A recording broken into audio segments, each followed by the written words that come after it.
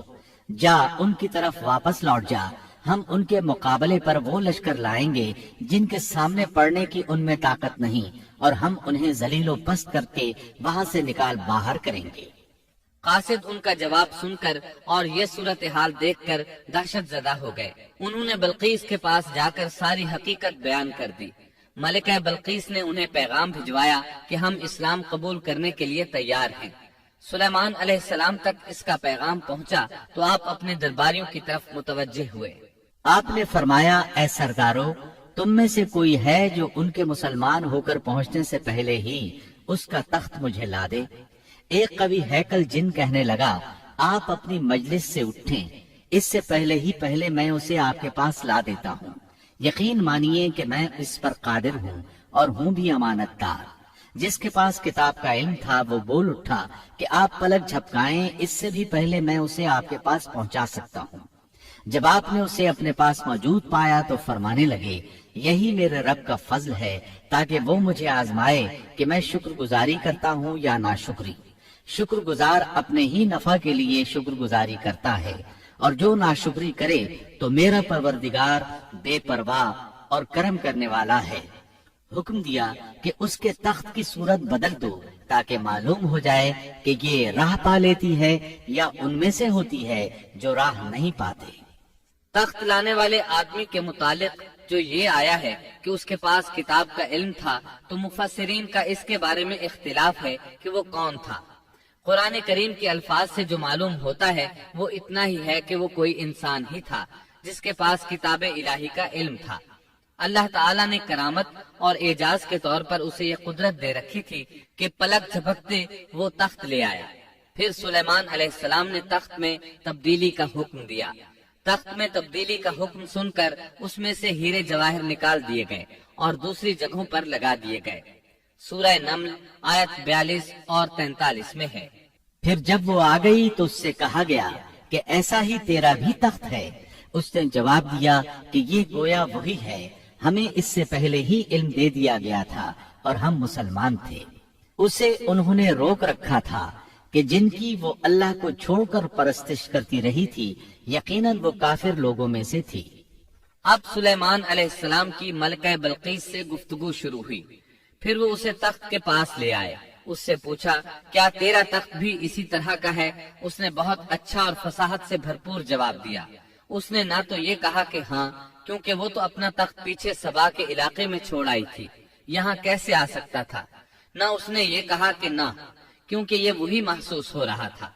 البتہ اس میں قدر تبدیلی محسوس ہو رہی تھی۔ اس نے عجیب جملے میں جواب دیا کہ یہ وہی لگتا ہے۔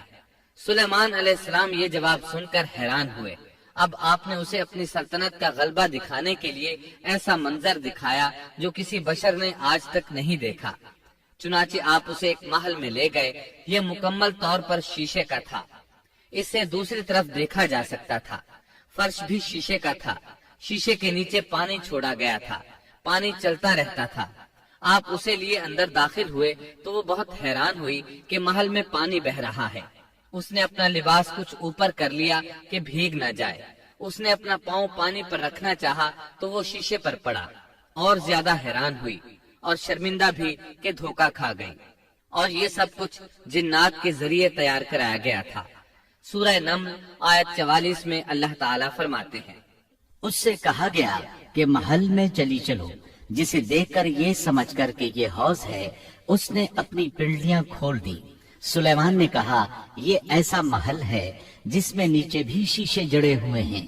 کہنے لگی، میرے پروردگار، میں نے اپنی جان پر ظلم کیا، اب میں سلیمان کے ساتھ اللہ رب العالمین کی مطیع اور فرمانبردار بنتی ہوں۔ یہ عظیم سلطنت دیکھ کر وہ جان گئی کہ سلیمان علیہ السلام صرف بادشاہ ہی نہیں، نبی بھی ہیں۔ چنانچہ اس نے فوراً ایمان قبول کر لیا۔ سلیمان علیہ السلام کا سب سے بڑا کارنامہ یہ ہے کہ آپ نے مسجد اقصی تعمیر کروائی۔ اس کی پہلی تعمیر یعقوب علیہ السلام نے کرائی تھی۔ صحیح حدیث میں ہے کہ رسول اللہ صلی اللہ علیہ وسلم سے پوچھا گیا، زمین میں کون سی مسجد سب سے پہلے تعمیر کی گئی؟ آپ نے فرمایا، مسجد حرام۔ یعنی مکہ معظمہ والی مسجد۔ پھر آپ سے پوچھا گیا کہ اس کے بعد کون سی مسجد زمین میں بنائی گئی؟ آپ نے جواب دیا مسجد اقصی۔ جب بخت نصر نے قدس پر قبضہ جما لیا تو اس نے مسجد اقصی ڈھا دی، لیکن پھر سلیمان علیہ السلام کو اللہ تعالیٰ نے بادشاہت عطا کی تو انہوں نے اثر نو تعمیر کا کام شروع کرایا۔ اس کے ساتھ ہی انہوں نے ہیکل سلیمانی بھی تعمیر کروایا۔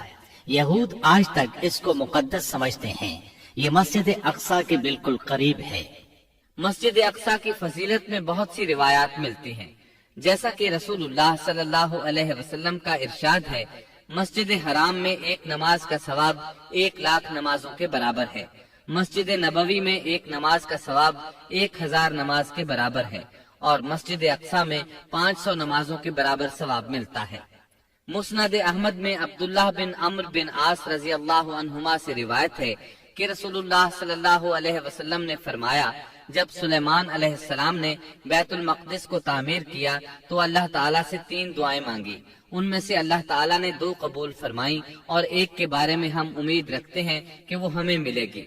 انہوں نے پہلا سوال یہ کیا کہ مجھے ایسی حکومت دے جو تیری حکومت کے موافق ہو، یعنی عدل و انصاف کی فراوانی ہو اور کسی پر ظلم و زیادتی نہ ہو۔ اللہ نے یہ دعا قبول فرمائی۔ دوسرا سوال یہ کیا، مجھے ایسا ملک عطا فرما جو میرے سوا کسی شخص کے لائق نہ ہو۔ اللہ تعالیٰ نے یہ دعا بھی قبول فرما لی۔ تیسرا سوال یہ کیا کہ جو شخص بھی گھر سے نکلے اور وہ مسجد اقصی میں نماز پڑھنے کا ارادہ رکھتا ہو تو وہ اپنے گناہوں سے اس طرح نکل جائے جس طرح کے پیدائش کے دن تھا۔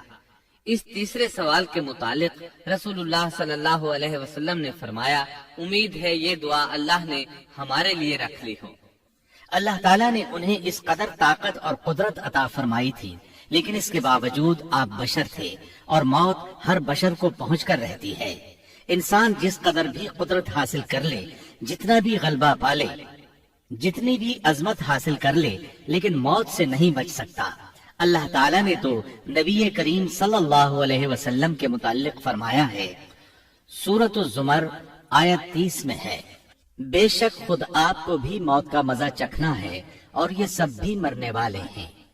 اللہ تعالیٰ نے چاہا کہ سلیمان علیہ السلام کی موت سے بھی لوگوں کو عبرت ہو اور نشانیاں ظاہر ہوں، کیونکہ اس دور میں لوگ جنات کے فتنے میں مبتلا تھے۔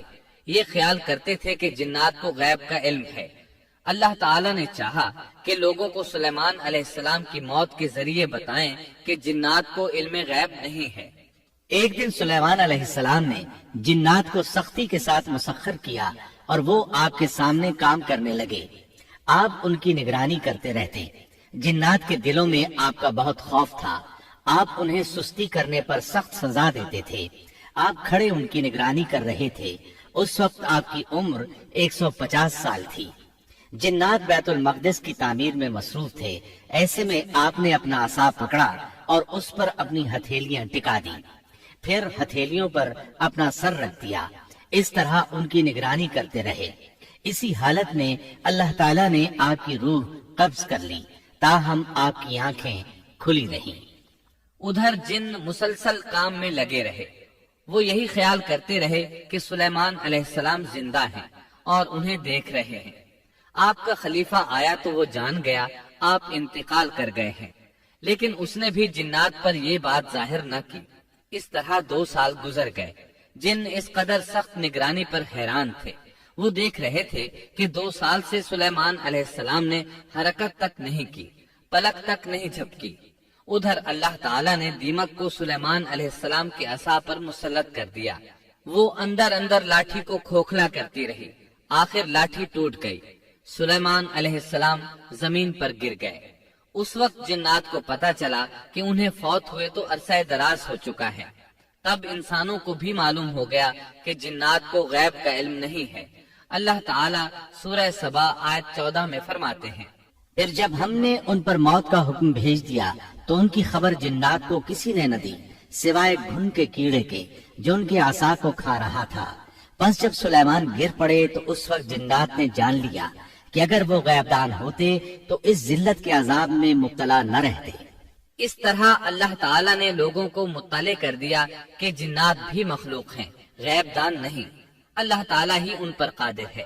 اور اسی کے ساتھ سلیمان علیہ السلام کا قصہ اپنے اختتام کو پہنچا۔